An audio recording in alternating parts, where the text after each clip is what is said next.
Thank you for staying tuned. It is still the conversation here on Lagos Television, and we turn our attention to a subject that directly affects the safety, order, and peace of our society, and that is law enforcement and strategic approach. In today's world of complex security challenges, law enforcement is no longer just about arrest and penalties. It requires planning, foresight, community engagement, technology, and ethics to truly serve the people. Joining us this morning to unpack this critical conversation, I have with us here the Director General, Lagos State Law Enforcement Training Institute, and this is Mrs. Abiola Adeyinka. You're welcome to the conversation. Thank you very much.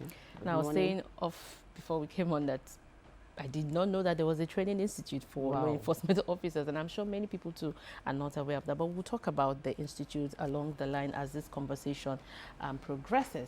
But our topic today is law enforcement and strategic approach. When you look at this topic, what does it really mean? Why do we need to be strategic when it has to do with enforcing the law? Yes, we need to be strategic in the sense that, law enforcement, enforcing laws is a bit difficult. When people see the laws, they read it and they wonder what's happening. And some of them don't even read, So when you are being accosted, the next thing is to just want to fight and say, I don't know, is it in the law? I'm not sure it is. No, you cannot tell me that. Those are the things that cause a lot of problem for us, even in the state. Because if, let me use one of the officers that I train in an institute, LASMA. When they first accost the bus driver and say, no, this is not what you should not stay here.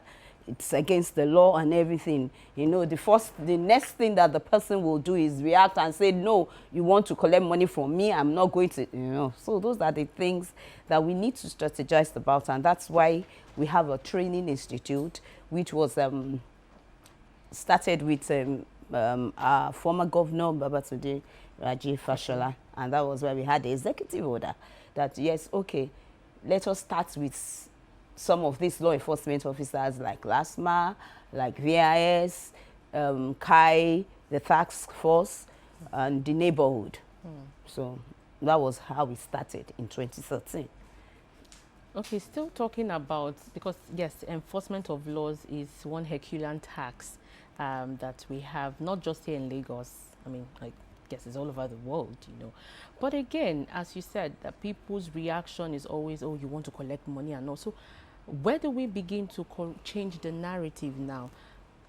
Like you said, some people don't even know these laws. They don't read. Some read, you don't even understand, because these laws sometimes have to be interpreted. So how do you help people understand these laws and understand when these officers are trying to enforce the laws? First of all, like you mentioned, like, how do we enforce it and make sure that even our people understand it? That's one of the major things that we teach the law enforcement officers. Okay. We train them according to the laws of their agencies.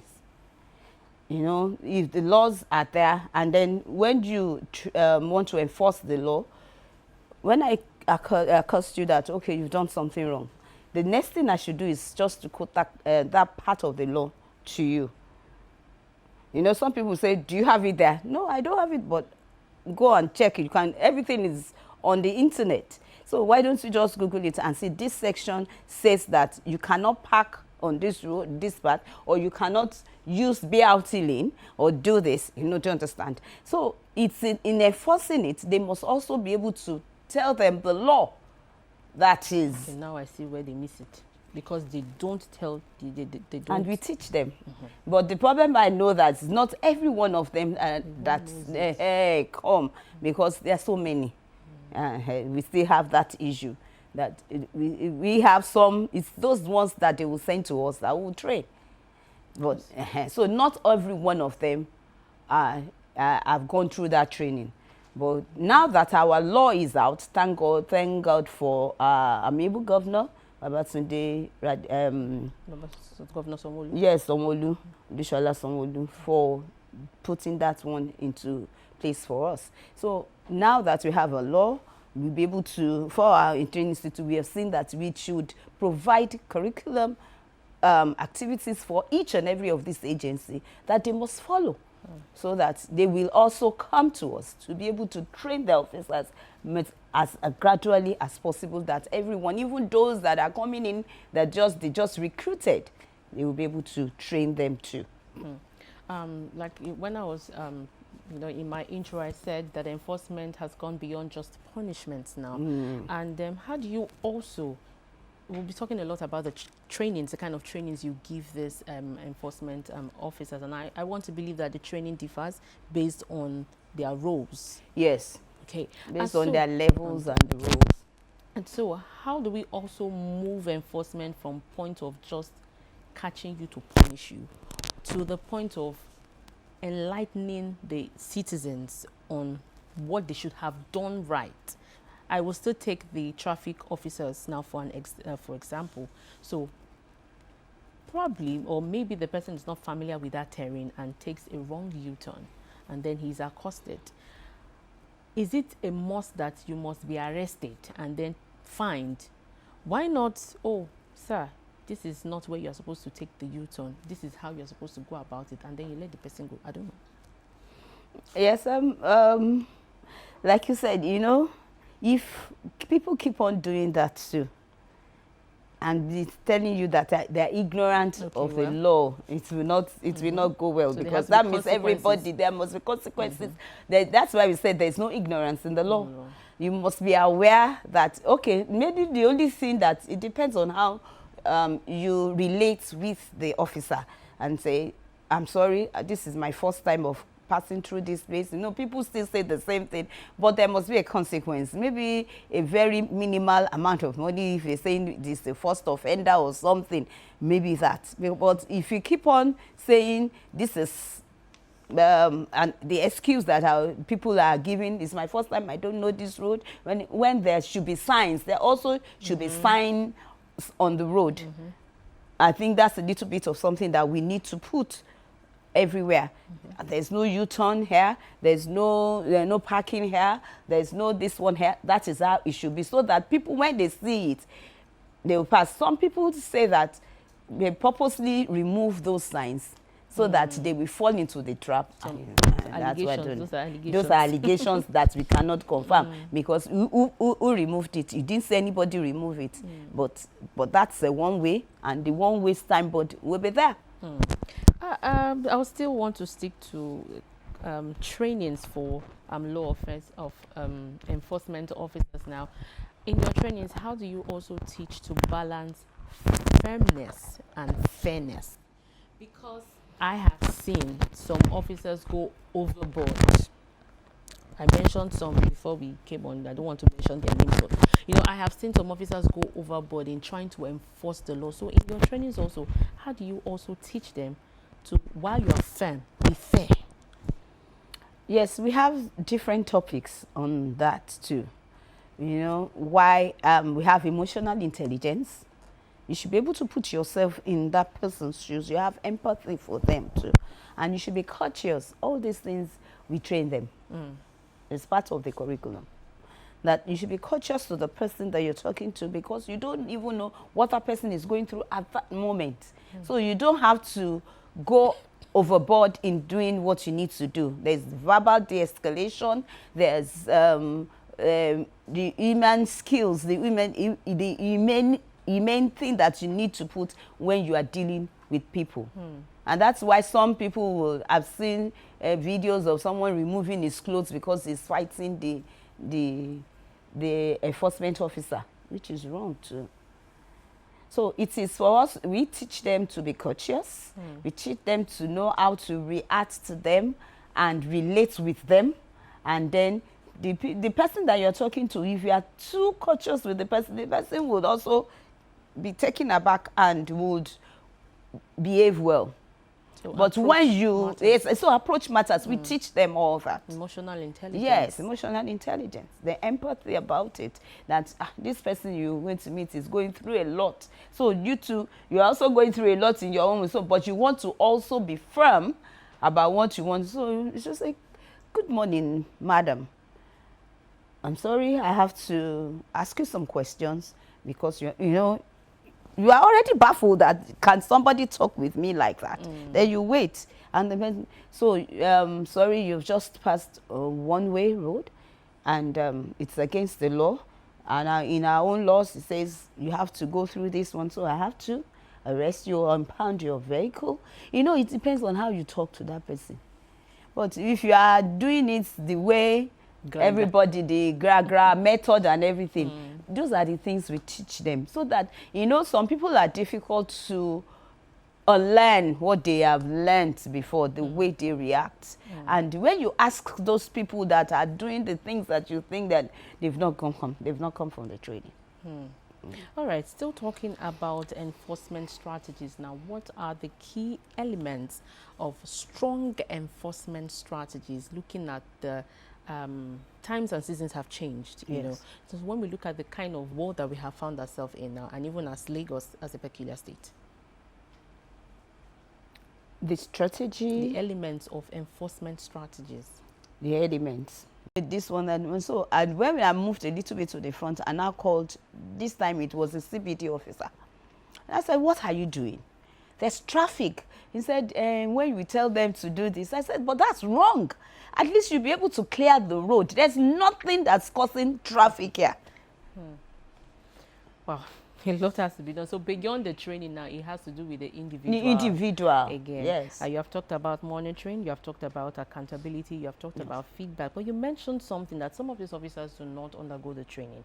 And now, so for clarity, the Executive Order of 2013 and the Law of 2025 mandates that these law enforcement agencies must take their officers, you know, must ensure that the officers undergo this training. Yes. So as the training institute now, what are you doing to ensure that these agencies really comply with this law? How are you going about it?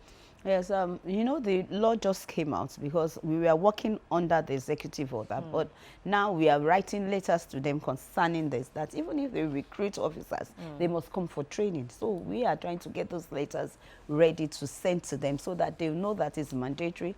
But we also have a little bit of each. You know, we are not like a generating agency that can be using our money. We have to depend on the government, and we are trying to see that, okay, maybe we'll try and do more for ourselves by even creating, maybe at the end of the day it will be a generating one, so that people, all security agencies will come to be trained too, so that at least, or to get certificates from us, so that at least we'll bring money into the government. We are still thinking about, we are brainstorming on it already. On the law. Aside funds, so is there any other challenge that that you're going through? The governor just gave us a land that we're just trying to put everything into place before we ask for to be built. So that's the process that we're going through, and I know that governor has interest at heart, and I'm sure you will help us. Yeah. So still talking about these trainings now, how regular is it? Is it a one-time thing or biannually? Yes, it is. We put everything together. It's one time. Okay. And then other agencies that have their law enforcement agency has been coming to us to help them train their officers. We just go to their office and help them, you know, and they are really enjoying it. So those are the one-off things that we do apart from the mandatory. All right, on the side of citizens now, because like it or not, people have a perception about this law enforcement officers that is not so palatable. So how can citizens also help your job to be better, so that when these officers get trained, we believe that after the training, they have a new mindset. How can citizens also help them to do their jobs better? Yes, our citizens must also, because we are helping them, look at the neighborhood.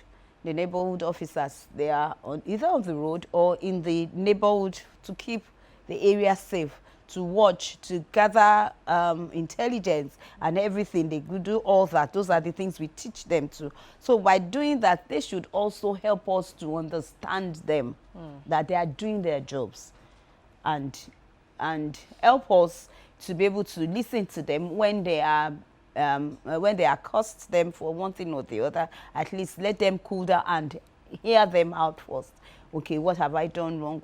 So through that, we are helping each other. They should just help us, because sometimes the citizens too, they don't understand and they feel that these people are disturbing us. But it's the enforcement of the laws that they are doing.